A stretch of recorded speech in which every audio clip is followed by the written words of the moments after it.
మనందరం కూడా కుంకుమ పువ్వు చూసే ఉంటాం, కానీ మనం చూసిందల్లా చిన్న చిన్న డబ్బాలు. కానీ ఇక్కడైతే ఎంత స్టోర్ చేశారు చూడండి. వీళ్ళు అమ్మి కూడా పెద్ద పెద్ద సీసాలు అయితే అమ్ముతున్నారు. అరబ్ వాళ్ళు ఇవంటే పడి చచ్చిపోతారు. మనీని పెద్ద లెక్క చేయరు, కానీ క్వాలిటీ లెక్క చేస్తారు. వాళ్ళకి ఫుడ్ రేటింగ్ చూసే ఏ హోటల్కైనా, ఏ రెస్టారెంట్కైనా, ఏ సూపర్ మార్కెట్కైనా, ఏ చాక్లెట్ షాప్కైనా, నట్స్ షాప్కైనా రేటింగ్ చూసే వెళ్తారు వీళ్ళు. మనమైతే కొజ్జారంలో తింటాం, కానీ ఇలా అలా కాదు. కొజ్జారం లోపల పిస్తా, నట్స్, అలాగే బాదం ఇవన్నీ కూడా పెట్టుకుని తింటారు. అందుకే అవి ఎక్కువ కాస్ట్ ఉంటాయి.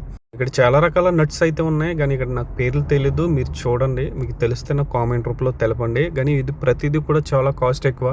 ఎందుకంటే ఇవన్నీ కూడా ఇరాక్, ఇరాన్, అలాగే వాళ్ళ అరబిక్ కంట్రీ నుంచి వస్తాయి కాబట్టి ఇవన్నీ కూడా చాలా ఎక్స్పెన్సివ్. ఇప్పుడు దుబాయ్లో రంజాన్ కాబట్టి ఇప్పుడు ఎక్కువ కొజ్జారం, నట్స్, అలాగే చాక్లెట్స్ ఇవన్నీ కూడా గిఫ్ట్స్ ఇచ్చుకుంటుంటారు. మా మేడం అయితే ఇప్పుడు కొట్టగా కొనేసింది. మా తమ్ముడు అయితే జాగ్రత్తనే ఉన్నాడు. మా తమ్ముడు పట్టుకొచ్చే ఈ బాక్స్ వచ్చి అక్షరాల 60,000 అంట. ఇలాంటి బాక్సులు అయితే 5 బాక్సులు తీసుకుంది. 5 బాక్సులకి కలిపి దుబాయ్ మనీ 12,000 అయితే. మన తెలుగు వాళ్ళు ఎక్కడున్నా ఆదరిస్తారు, అలాగే సబ్స్క్రైబ్ చేస్తారని నమ్ముచున్నా. Thank you.